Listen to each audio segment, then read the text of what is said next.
days there was no king in Israel, and in those days the tribe of the Danites was seeking for itself a territory to live in, for until then no territory among the tribes of Israel had been allotted to them. So the Danites sent 5 valiant men from the whole number of their clan, from Zorach and from Eshtaol, to spy out the land and to explore it, and they said to them, "Go explore the land." When they came to the hill country of Ephraim, to the house of Micha, that's near Chatzor, which we drove past, they stayed there.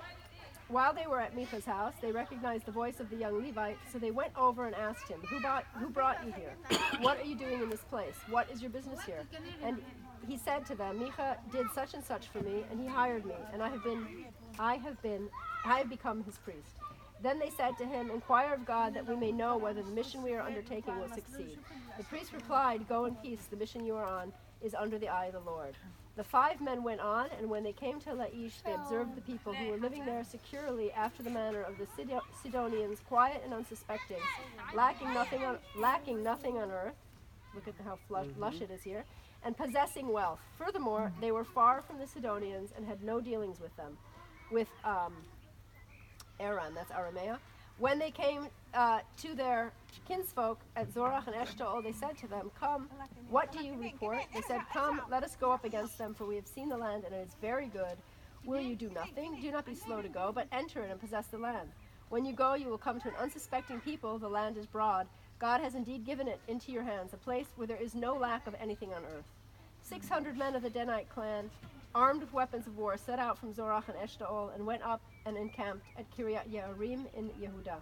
On this account, that place is called Machane Dan. To this day, it's west of Kiryat Yearim. From there, they passed on to the hill country of Ephraim and came to the house of Micha. Then the 5 men who had gone to spy out the land, that is Laish, that's this gate, in fact, said to their comrades, "Do you know that in these buildings there are an ephod, teraphim, and an idol of cast metal? Now therefore consider what you will do." So they turned in that direction and came to the house of the young Levite at the home of Micha and greeted him, while the 600 men of the Danites, armed with their weapons of war, stood by the entrance of the gate. That's here. The 5 men who had gone to spy out the land proceeded to enter and take the idol of cast metal, the ephod, and the teraphim. The priest was standing by the entrance of the gate with the 600 men armed with weapons of war. When the men went into Micha's house and took the idol of cast metal, the ephod, and the teraphim, the priest said to them, "What are you doing?" They said to him, "Keep quiet, put your hand over your mouth, and come with us, and be to us a father and a priest. Is it better for you to be a priest to the house of one person, or to be priest to a tribe and clan in Israel?" Then the priest accepted the offer. He took the ephod, the teraphim, and the idol and went along with the people. So they resumed their journey, putting their little ones, the livestock, and the goods in front of them. When they were some distance from the home of Micha, the men who were in the house, near Micha's house, were called out, and they overtook the Danites. They shouted to the Danites, who turned around and said to Micha, "What is the matter that you come with such a company?" He replied, "You take my gods that I made, and the priest, and go away. And what have I left? How then can you ask me what is the matter?" And the Danites said to him, "You had better not let your voice be heard among us, or else hot-tempered fellows will attack you, and you will lose your life and the lives of your household." Then the Danites went their way. When Micha saw that they were too strong for him, he turned and went back to his home. The Danites, having taken what Micha had made, and the priest who belonged to him, came to Laish, to a people quiet and unsuspecting, put them to the sword, and burned down the city. There was no deliverer, because it was far from Sidon, and they had no dealing with Aram. It was in the valley that belongs to Beit Rehov. They rebuilt the city and lived in it. They named the city Dan, after their ancestor Dan, who was born to Israel, but the name of the city was formerly Laish. Then the Danites set up the idol for themselves. Jonathan, son of Gershon, son of Moses, and his sons were priests to the tribe of the Danites until the time the land went into captivity. So they maintained as their own Micha's idol that he had made as long as the house of God was at Shiloh. So here also we're in the most northern area, and obviously there's been mention of idols. This tension again of the influence of the surrounding cultures and the far distance away from Shiloh and Jerusalem later, which is something that the northern kingdom was always struggling with. Not to say that Judah wasn't struggling with it, Israel and Judah. That's the separation after King Solomon died. The kingdom separated between Israel and Judah, so we're in Israel now. And they all struggled with this tension with idol worship and influence from other people, but the northern tribes fell, really, as a result, before Judah. The Assyrian invasion ultimately conquered this whole region, and the tribes were dispersed within Assyria, which is right over here. That's Syria today, Assyria. I speculate that Shiloh is where the ark was at that time. And the other tribes would have said, well, we're too far from them. We need some thing of God ourselves. This idol will do. For sure. That's why we're not going to go to the high place. Where's Shiloh? Shiloh's on the way to Jerusalem. Oh. In the area of Samaria, past Shechem, past Nablus. We're not going to be going to Shiloh, but it's far away. If you're looking at, we'll look at the map again. It's far away from here, and it was repeated several times how lush and rich this area was, preferable to where Dan was before. And again, wanting for nothing. So it's easy when you want for nothing. Who needs God? We're going to walk now So to the high place. This community, when they wanted to do whatever their high place was, they would come out of this We're gonna see city now as and we- go to that other the high- place. We're going to go now through the gates, the Israelite gates, and there are the remains of a high place there where sacrifices were taking place right outside the city gate.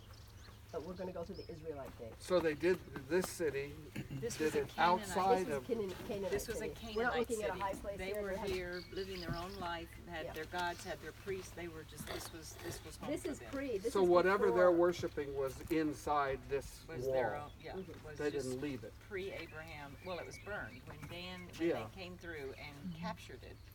They burned it, rebuilt their own city, and took it. So now, the priest who was here, who had built all of this, said, "I'm done." So the They cycles, as Israel cycled through periods of sin and then restoration of the law, they would set up idols or Asherah poles on the high places. They would adopt paganism again, and God would just condemn that like crazy. And so then a righteous king would come along and he would destroy all the high places. And the reason God was upset, he says, there's one place you'll worship me, and that's in the temple. Okay, nowhere else. In other words, you can't do it my way or your way. You have to do it my way. There's one way. And that's mirrored in the New Testament when Jesus said, I am the way, the truth, and the life. No one comes to the Father but by me. There's one way. In the Old Testament, there was one way. It was at Jerusalem. And that's where the temple was. And that's where the Ark of the Covenant was stored in the Holy of Holies. And that's where it was all about. So if you wanted to set up your own little thing, good luck with that. You might get away with it for a while, but eventually God came and judged that, and judged it very harshly. So how did the Israelites in the outlying areas, like for example here, how did they do their atonement? I mean, were they having to go back and forth? I mean, weekly or daily, No. how did There were that three work? times a year, right? Yeah, 3 times a year of pilgrimage. Passover, Mm-hmm. Shavuot, which is Pentecost, and Sukkot, the Feast of Tabernacles. Those are the 3 pilgrim holidays to Jerusalem. And all the Jews were required to go up to Jerusalem to the temple. So, But Even our from up reading here. this last Even from up here. month, so to speak, it seemed like that they were doing, if somebody sinned, they were having to do a sacrifice. They were Right. having to offer something. If Right. they, Now, we'll see. Okay, so before King David, who is dated about 14 or 1,000. Moses is 14th, so about 1,000 BC is David. Before David was the period of Judges, okay, which followed immediately upon the conquest. So the conquest where Joshua and the children of Israel came in and started taking over the land. That was followed by a period of Judges. And during the period of Judges, Shiloh was the place where the ark that had been in the tabernacle was kept. Okay? David actually moves it to Jerusalem after he conquers Jerusalem. Right? Before then, it was Shiloh, which is where the Ark of the Covenant was. That was the localization of God's presence in Israel was at Shiloh. That's where everyone was supposed to go and fulfill the law, the things that had been given by the law. When David built the temple, well, actually Solomon built the temple because he forbade David from doing it because he was a man of blood.